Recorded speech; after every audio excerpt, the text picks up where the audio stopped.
Hello everyone. आज हम एक नया चैप्टर स्टार्ट करेंगे जो कि है इनवर्स ट्रिग्नोमेट्रिक फंक्शंस। तो चलिए सबसे पहले हम ये देख लेते हैं हम इस चैप्टर को क्यों पढ़ते हैं। अगर हमें sin x is equal to 0 दिया गया है तो यहाँ x की वैल्यू n पाई के इक्वल होगी। अगर cos x is equal to 1/2 दिया गया है तो यहाँ x की value 2n pi plus minus pi by 3 होगी। और अगर हमें 10x is equal to -1/√3 given हो तो x की value n pi plus 5 pi by 6 आएगी। यहाँ n एक इंटीजर है, तो इस टाइप के कंसेप्ट्स आपने प्रीवियस क्लास में पढ़ रखे हैं, जहां ट्रिग्नोमेट्रिक फंक्शंस की वैल्यू गिवन होती है और हमें एंगल कैलकुलेट करना होता है। लेकिन sin x is equal to 1/3 given हो या फिर cot x is equal to 2/3 given हो, sec x is equal to -√3 given हो या फिर cosec x is equal to 5/√3 given हो, तो क्या आप x की वैल्यूज कैलकुलेट कर सकते हो? तो बच्चों, इसी से जुड़े कंसेप्ट्स को हम इस चैप्टर में पढ़ने वाले हैं। तो चलिए अब हम इस चैप्टर का पहला टॉपिक स्टार्ट करते हैं, जिसमें हम इनवर्स ट्रिग्नोमेट्रिक फंक्शंस के ग्राफिकल रिप्रेजेंटेशन के बारे में पढ़ेंगे। इस टॉपिक में हम इन सभी कंसेप्ट्स के बारे में पढ़ने वाले हैं। तो अब हम इस टॉपिक को स्टार्ट करने से पहले कुछ कंसेप्ट्स रिवाइज कर लेते हैं। आप 11th क्लास में पढ़ चुके हैं कि ट्रिग्नोमेट्रिक रेशियोज के डोमेन एंड रेंज क्या-क्या होते हैं। इसके अलावा आप ये भी सीख चुके हैं कि अलग-अलग क्वाड्रेंट्स में ट्रिग्नोमेट्रिक रेशियोज के साइन किस तरह से होते हैं और उनकी वैल्यूज किस तरह से चेंज होती है।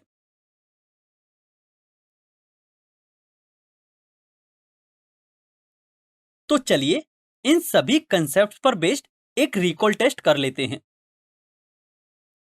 एक हमें क्वेश्चन गिवन है एंड इसमें हमें cot x की वैल्यू 3/4 गिवन है और ये और गिवन है कि x थर्ड क्वाड्रेंट में है। तो आपको बाकी के सारे ट्रिग्नोमेट्रिक फंक्शंस की वैल्यू फाइंड करनी है। So please pause the video here and take 2 minutes to solve this question. I hope आप सभी ने इस क्वेश्चन को सॉल्व कर लिया होगा। तो चलिए अब हम इसका सॉल्यूशन डिस्कस करते हैं।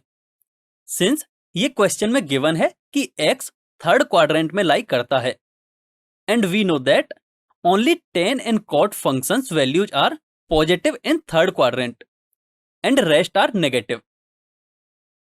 तो यहां से cot x is equal to जो कि 3/4 है वह बेस अपॉन परपेंडिकुलर के इक्वल होगा यदि हम एक राइट एंगल ट्रायंगल ड्रॉ करें। अब हम जब ये राइट एंगल ट्रायंगल ड्रॉ करेंगे तो हम परपेंडिकुलर को 4k के इक्वल एज्यूम कर सकते हैं।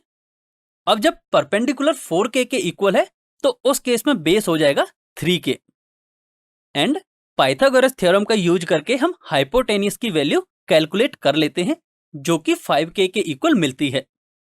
एंड अब हमें परपेंडिकुलर, बेस एंड हाइपोटेनियस की वैल्यू मिल गई है।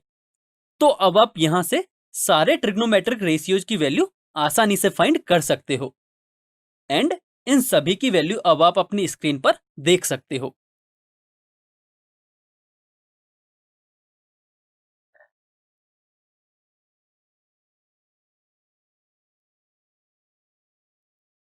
अब हम इस वीडियो में ये सीखेंगे कि ग्राफिकल मेथड का यूज करके इनवर्स फंक्शंस की पहचान हम कैसे करते हैं। उसके पहले इनवर्स फंक्शंस को समझ लेते हैं।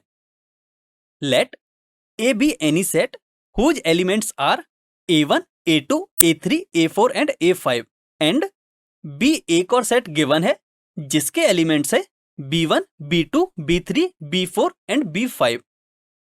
Late f be a function from set a to set b। आइए इसका हम एरो डायग्राम बना लेते हैं, जहां फर्स्ट बॉक्स सेट a को रिप्रेजेंट करता है जिसके एलिमेंट्स कुछ इस प्रकार हैं and second box set b को रिप्रेजेंट करता है जिसके एलिमेंट्स इस प्रकार हैं। Now f maps from A to B. Let A1 का इमेज B3 है, A2 का इमेज B4 है, A3 का इमेज B5 है, A4 का इमेज B1 है एंड A5 का इमेज B2 है। Then domain will be equal to set A and range will be equal to set B। यहां आप क्लियरली देख सकते हैं कि सेट A का प्रत्येक एलिमेंट सेट B के अलग अलग एलिमेंट से जुड़ा हुआ है। इसका मतलब गिवन फंक्शन 1 1 होगा। अब यदि हम इस फंक्शन के रेंज की बात करें तो वह कोडोमेन के इक्वल है जो कि सेट B है। इसका मतलब यह function onto function B है। अब 1 1 मैपिंग को इंजेक्टिव भी कहा जाता है और ऑन टू मैपिंग को सर्जेक्टिव भी कहते हैं एंड इंजेक्टिव और सर्जेक्टिव फंक्शन का कॉम्बिनेशन बाइजेक्टिव फंक्शन कहलाता है जो कि एक इन्वर्टिबल फंक्शन होता है। यानी हम सिर्फ बाइजेक्टिव फंक्शंस का ही इनवर्स कैलकुलेट कर सकते हैं। आइए इसे हॉरिजॉन्टल लाइन टेस्ट के थ्रू और अच्छे से समझते हैं। एक कर्व गिवन है जो कि function from R to R में है, यानी इसका डोमेन एंड कोडोमेन दोनों ही set of real numbers R के इक्वल हैं। अब हम यदि इस कर्व पर एक हॉरिजॉन्टल लाइन ड्रॉ करें तो हम क्लियरली देख सकते हैं कि यह हॉरिजॉन्टल लाइन इस कर्व को एक से ज्यादा पॉइंट्स पर कट करती है। दैट मीन्स x की अलग अलग वैल्यूज के लिए हमें y की सेम वैल्यू मिली है। अब यदि हम इसके रेंज की बात करें तो सिंस इस फंक्शन की मैक्सिमम वैल्यू ये होगी, मतलब हमारे कोडोमेन में कुछ वैल्यूज ऐसी होंगी जो कि रेंज में नहीं आएंगी, इसलिए ये function many one and into function होगा। एंड हम पढ़ चुके हैं कि जो many one and into function होते हैं वो इन्वर्टिबल नहीं होते। अब हम एक और कर्व लेते हैं एंड अब यदि हम इस पर भी एक हॉरिजॉन्टल लाइन ड्रॉ करें तो हम यहां से देख सकते हैं कि यह भी एक से ज्यादा पॉइंट्स पर कर्व को इंटरसेक्ट करता है, मतलब ये एक मैनी वन फंक्शन है। अब यदि हम इसके रेंज की बात करें तो इसकी मिनिमम वैल्यू ये होगी, मतलब यहां भी कोडोमेन में कुछ ऐसी वैल्यूज होंगी जो कि रेंज में इंक्लूडेड नहीं है, इसलिए ये फंक्शन भी मैनी वन इनटू फंक्शन होगा, यानी ये भी इन्वर्टिबल नहीं होगा। अब हम एक और कर्व लेते हैं जहां हॉरिजॉन्टल लाइन ड्रॉ करने पर यह देखते हैं कि यह ओनली एक पॉइंट पर कर्व को इंटरसेक्ट करता है। अब यदि हम इसके रेंज की बात करें तो हम कर्व से क्लियरली देख सकते हैं कि यह कर्व माइनस इन्फिनिटी से प्लस इन्फिनिटी तक जा रहा है, इसलिए इसकी रेंज कोडोमेन के इक्वल होगी, मतलब यह function 1 1 and onto function है, इसलिए यह फंक्शन इन्वर्टिबल फंक्शन होगा। अब हम एक और कर्व लेते हैं जो कि एक ऑन टू फंक्शन का है। अब यदि हम इस पर भी हॉरिजॉन्टल लाइन ड्रॉ करें तो हमें यह पता चलता है कि x के कुछ वैल्यूज के लिए यह एक कांस्टेंट फंक्शन है, मतलब x की इन सभी वैल्यूज के लिए y की हमें सेम वैल्यू मिलेगी, इसलिए यह many one onto function होगा, यानी यह भी इन्वर्टिबल नहीं होगा। इस प्रकार हम क्लियरली देख सकते हैं कि हॉरिजॉन्टल लाइन टेस्ट का यूज करके हम आसानी से इन्वर्टिबल फंक्शन का पता लगा सकते हैं। अब हम इस वीडियो में आगे ये सीखने वाले हैं कि इनवर्स फंक्शन को हम कैसे फाइंड करते हैं। There are some steps to find an inverse function. Let y be a function of x, then सबसे पहले x as a function of y find करते हैं। उसके बाद हम इस फंक्शन में x को y से और y को x से रिप्लेस करते हैं, जिससे हमें y as an inverse of x मिल जाता है। इसे एक एग्जाम्पल के थ्रू समझते हैं। यहां y is equal to 2x minus 3 given है, जिसे सिंप्लीफाई करके y plus 3 is equal to 2x भी लिख सकते हैं। दोनों साइड यदि हम 2 से डिवाइड करें तो हमें x is equal to 1/2 into Y plus 3/2 मिल जाता है, जिसमें x को y से और y को x से रिप्लेस करने पर हमें यह फंक्शन मिल जाता है, where y is equal to 1/2 x plus 3/2, जो कि y is equal to f inverse x का फंक्शन है। एंड इस इनवर्स फंक्शन का ग्राफ फंक्शन fx के ग्राफ के line y is equal to x के अबाउट सिमेट्रिकल होगा, जिसके बारे में हम आगे पढ़ने वाले हैं। आइए अब हम इसका ग्राफिकल रिप्रेजेंटेशन देखते हैं। This line indicates y is equal to 2x minus 3, where y is a function of x. And this line indicates y is equal to x plus 3/2, where y is an inverse function of x. अब हम y is equal to x line draw करते हैं और यह obtain करते हैं कि y is equal to fx and y is equal to f inverse x का graph line y is equal to x के अबाउट सिमेट्रिकल है, यानी कि line y is equal to x से सेम डिस्टेंस पर है। कहने का मतलब यह है कि किसी भी फंक्शन का ग्राफ और उसके इनवर्स का graph line y is equal to x के अबाउट सिमेट्रिकल होता है। आइए अब हम यह सीखेंगे कि ट्रिग्नोमेट्रिक फंक्शंस के इनवर्स फॉर्म को हम कैसे डिनोट करते हैं। Here y is equal to f of x, जिसे x is equal to f of y में ट्रांसफॉर्म कर लेते हैं और इसमें x और y को आपस में इंटरचेंज करने पर हमें y is equal to f inverse x मिल जाता है। तो सबसे पहले y is equal to sine x को देखते हैं। अब हम इसे x is equal to sine y लिख लेंगे, जिसमें x और y को आपस में इंटरचेंज करने पर साइन का इनवर्स फंक्शन कुछ इस प्रकार लिखा जाता है, जिसे हम y is equal to sine inverse x पढ़ते हैं। सिमिलरली cos x का इनवर्स इस प्रकार लिखते हैं एंड बाकी ट्रिग्नोमेट्रिक फंक्शंस के इनवर्स भी हम कुछ इस प्रकार डिनोट कर सकते हैं। We can note that sine inverse x is not equal to sine x to the power -1, which is equal to 1 upon sine x, यानी कि साइन इनवर्स x का मतलब ये नहीं होता कि वह 1 अपॉन साइन x के इक्वल है। साइन इनवर्स x साइन के इनवर्स फंक्शन का केवल एक नोटेशन है। इसका मतलब पावर -1 नहीं है। यह रूल सभी इनवर्स ट्रिग्नोमेट्रिक फंक्शंस के लिए एप्लीकेबल है।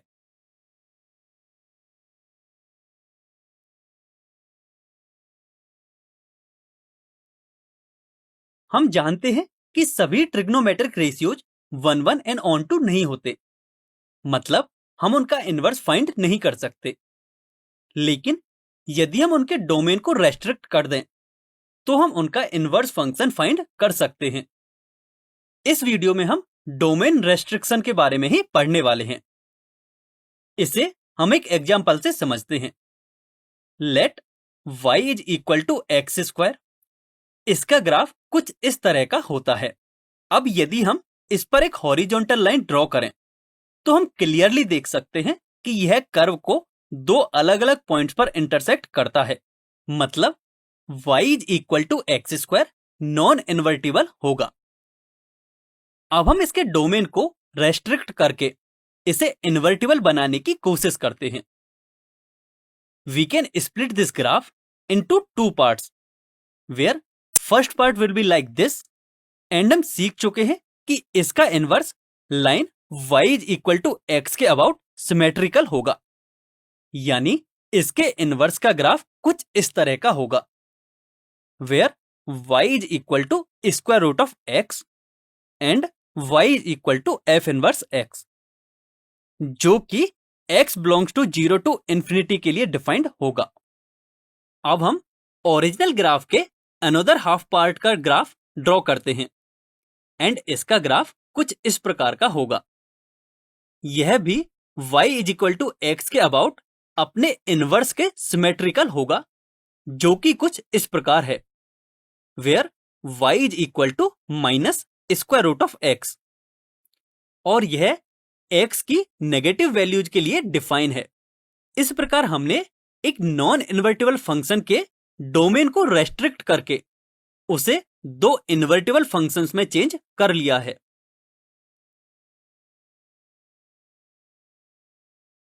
अब हम इस वीडियो में इनवर्स ट्रिग्नोमेट्रिक फंक्शंस के प्रिंसिपल ब्रांच के बारे में पढ़ने वाले हैं। हम जानते हैं कि sin x का ग्राफ कुछ इस तरह का होता है एंड इसका domain all real numbers and range -1 to 1 होती है, जैसा कि आप यहां देख सकते हैं। अगर हम sin x के लिए हॉरिजॉन्टल लाइन टेस्ट करें तो हम क्लियरली देख सकते हैं कि यह लाइन कर्व को एक से ज्यादा पॉइंट्स पर इंटरसेक्ट करता है। मतलब x की अलग अलग वैल्यूज के लिए y की हमें सेम वैल्यू मिल रही है, अर्थात sin x एक मैनी वन फंक्शन है। इसलिए हम इसके डोमेन को रेस्ट्रिक्ट करते हैं। यदि हम इसका डोमेन -π/2 से π/2 तक का लें एंड इस पार्ट के लिए फंक्शन sin x 1 1 होगा एंड इस पार्ट को प्रिंसिपल वैल्यू ब्रांच कहते हैं, जिसका इनवर्स हम क्लियरली ऑब्टेन कर सकते हैं। तो sin x के प्रिंसिपल वैल्यू ब्रांच का इनवर्स कैलकुलेट करने के लिए सबसे पहले हम y = x लाइन ड्रॉ करते हैं। जब इस लाइन के अबाउट हम sin x का मिरर इमेज लेते हैं तो हमें sin इनवर्स x का ग्राफ मिल जाता है, जो कि कुछ इस प्रकार का होगा। हम यह क्लियरली देख सकते हैं कि sin इनवर्स x का डोमेन -1 से 1 है और रेंज -π/2 से π/2 तक है। इस प्रकार हम सभी ट्रिग्नोमेट्रिक फंक्शंस के प्रिंसिपल ब्रांच का इनवर्स कैलकुलेट कर सकते हैं। अब हम एक एग्जाम्पल सॉल्व करते हैं। यहां हमें sin इनवर्स -1/2 की प्रिंसिपल वैल्यू फाइंड करनी है। आइए इसे सॉल्व करते हैं। हम sin इनवर्स -1/2 को y के इक्वल मान लेते हैं, यानी यहां से हम लिख सकते हैं sin y = -1/2, which implies to sin y = -sin π/6। हम -sin π/6 को sin of -π/6 भी लिख सकते हैं, जिससे हमें y की वैल्यू -π/6 के इक्वल मिलती है। And we know that y = sin inverse -1/2 lies between -π/2 to π/2 and -π/6 lies between this value. That means sin inverse of -1/2 is equal to -π/6. अब हम cos x के इनवर्स फंक्शन के बारे में पढ़ेंगे। cos x का ग्राफ कुछ इस तरह का होता है एंड इसका domain all real numbers and range -1 to 1 होती है। इसका भी हॉरिजॉन्टल लाइन टेस्ट करने पर हमें यह पता चलता है कि cos x भी एक मैनी वन फंक्शन है। यानी यदि हमें इसका इनवर्स फाइंड करना है तो हमें इसके लिए भी प्रिंसिपल वैल्यू ब्रांच डिफाइन करनी पड़ेगी। cos x के लिए प्रिंसिपल वैल्यू ब्रांच 0 to π होगी। अब हम इसका इनवर्स कैलकुलेट करने के लिए हम एक y = x लाइन ड्रॉ करते हैं और इस लाइन के अबाउट cos x का मिरर इमेज लेते हैं, जिससे हमें y = cos इनवर्स x का ग्राफ कुछ इस तरह का मिलता है। ग्राफ से हम क्लियरली देख सकते हैं कि cos इनवर्स x का domain -1 to 1 and range 0 to π है।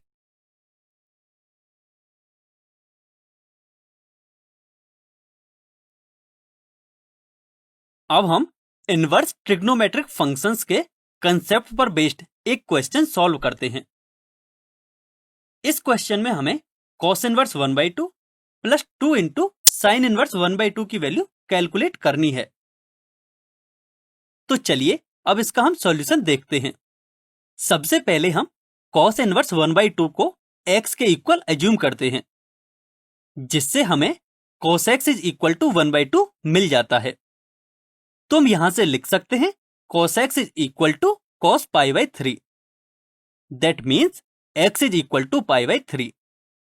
We know that inverse of cos lies between 0 to π and π/3 भी इसी के बीच में लाई करेगा, यानी cos इनवर्स 1/2 की वैल्यू होगी π/3। अब हम sin इनवर्स 1/2 की वैल्यू फाइंड करते हैं। सबसे पहले हम इसे y के इक्वल एज्यूम करते हैं, जिससे हमें sin y is equal to 1/2 मिल जाएगा। एंड अब हम इसे लिख सकते हैं sin y is equal to sin π/6। यहां से y की वैल्यू हमें π/6 के इक्वल मिल जाएगी। And we know that inverse of sine function lies between -π/2 to π/2 and π/6 भी इसी इंटरवल में लाई करता है, जिससे हमें साइन इनवर्स 1/2 की वैल्यू π/6 मिल जाएगी। अब इसमें cos इनवर्स 1/2 और साइन इनवर्स 1/2 की वैल्यू पुट करने पर हमें इसकी फाइनल वैल्यू 2π/3 के इक्वल मिल जाएगी।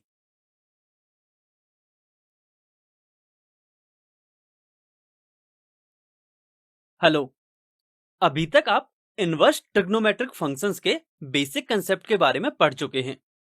अब हम इनकी प्रॉपर्टीज के बारे में इस टॉपिक में पढ़ने वाले हैं। अब आपको अपनी स्क्रीन पर कुछ प्रॉपर्टीज दिख रही होंगी। हम इसी टाइप की प्रॉपर्टीज को डिटेल में इस टॉपिक में पढ़ने वाले हैं। तो चलिए हम इस टॉपिक का पहला कंसेप्ट स्टार्ट करते हैं, जिसमें हम ITF मतलब इनवर्स ट्रिग्नोमेट्रिक फंक्शंस के बेसिक प्रॉपर्टीज के बारे में सीखेंगे। हम पढ़ चुके हैं कि साइन इनवर्स x का फंक्शन -1 से 1 के बीच में डिफाइंड होता है। इसे हम x is equal to sine y भी लिख सकते हैं। अब y के स्थान पर साइन इनवर्स x पुट करने पर हमें sine of sine inverse x is equal to x मिल जाता है, where x belongs to -1 to 1। Similarly cos of cos inverse x को भी हम x के इक्वल लिख सकते हैं, जहां x -1 से 1 के बीच में बिलोंग करेगा। इसी तरह tan of tan inverse x is equal to x होगा, where x belongs to -∞ to ∞, यानी x कोई भी रियल नंबर हो सकता है। इसी तरह हम cot of cot inverse x को x के इक्वल लिख सकते हैं, एंड यहां भी x कोई भी रियल नंबर हो सकता है। Cosec of cosec inverse x is equal to x, यहां x की वैल्यू हमेशा mod 1 से ज्यादा या उसके इक्वल होनी चाहिए। इसी तरह हम sec of sec inverse x को लिख सकते हैं x के इक्वल, जहां x की वैल्यू mod 1 के इक्वल या ग्रेटर देन होगी। Now if sin x is equal to y, then x belongs to -π/2 to π/2। अब sine inverse y is equal to x में y के स्थान पर sin x पुट करने पर हमें साइन इनवर्स sin x की वैल्यू x के इक्वल मिल जाती है, where x belongs to -π/2 to π/2। तो आप यहां से क्लियरली देख सकते हो कि साइन इनवर्स sin x की वैल्यू भी x के इक्वल है, and sine of sine inverse x की वैल्यू भी x के इक्वल है। लेकिन दोनों के लिए x की कंडीशंस अलग अलग हैं। Sine of sine inverse x में x एक वैल्यू होगा जो कि -1 से 1 के बीच में होगी, and sine inverse sine x में x एक एंगल होगा जिसकी वैल्यू -π/2 से π/2 के बीच में होगी। Similarly cos inverse cos x को हम x के इक्वल लिख सकते हैं, जहां x 0 से π के बीच में होगा। इसी तरह tan इनवर्स tan x को हम x के इक्वल लिख सकते हैं, x की वैल्यू -π/2 से π/2 के बीच में होगी, एंड इस रेंज में -π/2 एंड π/2 दोनों ही इंक्लूडेड नहीं हैं। इसी तरह cot इनवर्स cot x भी x के इक्वल होगा, जहां x 0 से π के बीच में होगा। कोसेक इनवर्स कोसेक x को भी हम x के इक्वल लिख सकते हैं, एंड इसके लिए जो x की वैल्यू है वह -π/2 से π/2 के बीच में होगी, लेकिन इस रेंज में 0 इंक्लूडेड नहीं होगा। इसी तरह हम sec इनवर्स sec x को x के इक्वल लिख सकते हैं। यहां x की वैल्यू 0 से पाई के बीच में होगी, लेकिन π/2 इसमें इंक्लूडेड नहीं होगा। अब इन सभी प्रॉपर्टीज को हम एक एग्जाम्पल से समझते हैं। इस एग्जाम्पल में हमें cos इनवर्स cos π/4 की वैल्यू फाइंड करनी है। तो चलिए अब इसे सॉल्व करते हैं।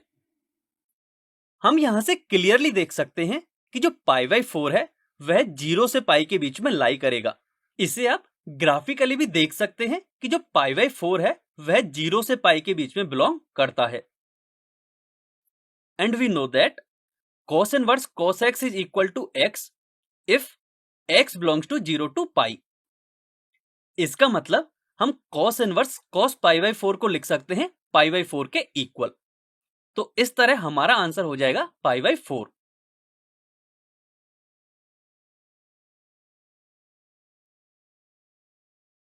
तो चलिए अब हम एक क्वेश्चन सॉल्व करते हैं। इस क्वेश्चन में हमें साइन इनवर्स साइन 2π/3 की वैल्यू फाइंड करनी है।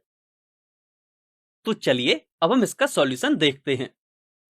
आप पढ़ चुके हो कि साइन इनवर्स साइन x की वैल्यू x के इक्वल होती है यदि x -π/2 से π/2 के बीच में हो। लेकिन अब क्वेश्चन में देख सकते हैं कि जो x की वैल्यू है वह है 2π/3 एंड यह इंटरवल -π/2 से π/2 के बीच में नहीं है। इसका मतलब इस केस में साइन इनवर्स साइन 2π/3 के इक्वल नहीं होगा। तो हम पहले इस एंगल 2π/3 को इंटरवल -π/2 से π/2 के बीच में कन्वर्ट करने की कोशिश करते हैं। इसे हम ग्राफिकली समझते हैं।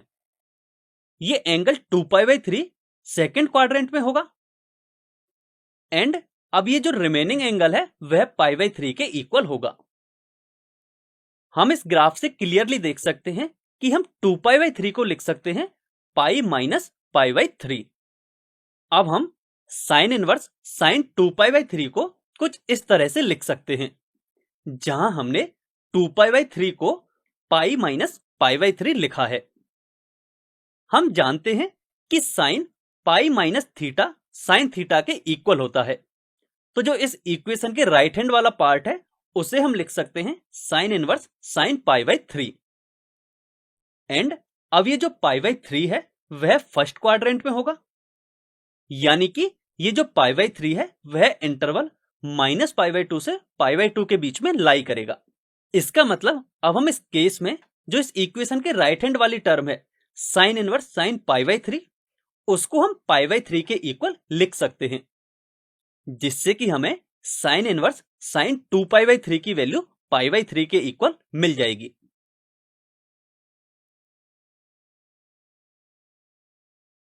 अभी तक हम ये सीख चुके हैं कि हम किस तरह ट्रिग्नोमेट्रिक फंक्शंस के डोमेन को रेस्ट्रिक्ट करके हम उनके इनवर्स का ग्राफ कैसे फाइंड कर सकते हैं।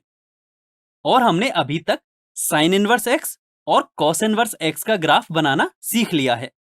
अब हम इस वीडियो में रिमेनिंग इनवर्स ट्रिग्नोमेट्रिक फंक्शंस के ग्राफ देखेंगे। सबसे पहले हम tan इनवर्स x की बात करते हैं। तो tan x का ग्राफ कुछ इस तरह का होता है, जिसका डोमेन एंड रेंज कुछ इस प्रकार है। जब हम हॉरिजॉन्टल लाइन टेस्ट करते हैं तो हमें पता चलता है कि tan x भी एक मैनी वन फंक्शन है, यानी कि यदि हमें इसका इन्वर्टिबल फंक्शन फाइंड करना है तो हमें इसके डोमेन को रेस्ट्रिक्ट करना पड़ेगा। तो tan x के ग्राफ को -π/2 से π/2 तक रेस्ट्रिक्ट करने पर हमें प्रिंसिपल वैल्यू ब्रांच मिलती है एंड इस प्रिंसिपल वैल्यू ब्रांच में इसका ग्राफ कुछ इस तरह का होगा। अब tan इनवर्स x का ग्राफ फाइंड करने के लिए हम एक लाइन y = x ड्रॉ करते हैं एंड tan इनवर्स x का ग्राफ लाइन y = x के अबाउट सिमेट्रिकल होगा, जो कि कुछ इस तरह का होगा, जिसका domain all real numbers and range -π/2 से π/2 है। लेकिन यह ध्यान रखने वाली बात यह है कि जो पॉइंट -π/2 एंड π/2 है वो दोनों ही इसके रेंज में इंक्लूडेड नहीं है। अब यदि हम कॉट के इनवर्स की बात करें तो y = cot x का ग्राफ कुछ इस प्रकार का होता है, जिसके डोमेन एंड रेंज कुछ इस तरह के हैं। अब यह ग्राफ भी एक मैनी वन फंक्शन है, तो इसके लिए भी हमें प्रिंसिपल वैल्यू ब्रांच डिफाइन करनी होगी। एंड इसके लिए प्रिंसिपल वैल्यू ब्रांच होती है 0 to π। अब cot x के प्रिंसिपल वैल्यू ब्रांच की mirror image y = x line के अबाउट ड्रॉ करने पर हमें cot इनवर्स x फंक्शन का ग्राफ मिलता है, जो कि कुछ इस तरह का होगा। एंड cot इनवर्स x की रेंज 0 to π है, जहां 0 एंड π दोनों ही इंक्लूडेड नहीं है, जिसका domain all real numbers and range 0 to π है। यहां भी दोनों ही पॉइंट्स 0 एंड π इंक्लूडेड नहीं है। अब हम कोसेक के इनवर्स के ग्राफ की बात करते हैं। तो हम जानते हैं कि y = कोसेक x का ग्राफ कुछ इस प्रकार का होता है, जिसका डोमेन एंड रेंज आप जानते हैं। अब आप यहां से देख सकते हैं कि यह फंक्शन भी एक मैनी वन फंक्शन है। अब यदि हम इसके डोमेन को -π/2 से π/2 तक रेस्ट्रिक्ट कर दें तो हमें एक प्रिंसिपल वैल्यू ब्रांच मिल जाती है और हम इसका इनवर्स आसानी से फाइंड कर सकते हैं।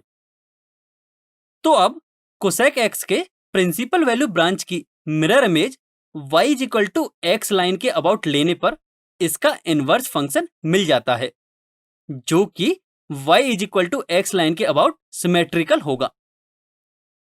हम देख सकते हैं कि इसका डोमेन ऑल रियल नंबर्स होता है, बट -1 से 1 के बीच में फंक्शन डिफाइन नहीं है। एंड रेंज -π/2 से π/2 तक होता है, लेकिन इस इंटरवल में 0 नहीं आएगा, क्योंकि हमें कोसेक इनवर्स x की वैल्यू कभी भी 0 के इक्वल नहीं मिलेगी। अब हम लास्ट सेक के इनवर्स के ग्राफ की बात करते हैं। तो y = sec x का ग्राफ कुछ इस प्रकार का होता है। यहां भी हम देख सकते हैं कि यह भी एक मैनी वन फंक्शन है, इसलिए हम इसके डोमेन को भी रेस्ट्रिक्ट करेंगे। यदि हम इसका डोमेन 0 से π तक रेस्ट्रिक्ट कर दें तो हमें प्रिंसिपल वैल्यू ब्रांच मिल जाती है, जो कि 0 से π तक होगी। अब इस प्रिंसिपल वैल्यू ब्रांच का y = x लाइन के अबाउट मिरर इमेज लेने पर इसका सिमेट्रिकल ग्राफ मिल जाता है, जो कि y = sec इनवर्स x का ग्राफ है। एंड इसका domain set of all real numbers excluded -1 to 1 and range 0 to π होगी, लेकिन इस रेंज में π/2 इंक्लूडेड नहीं होगा।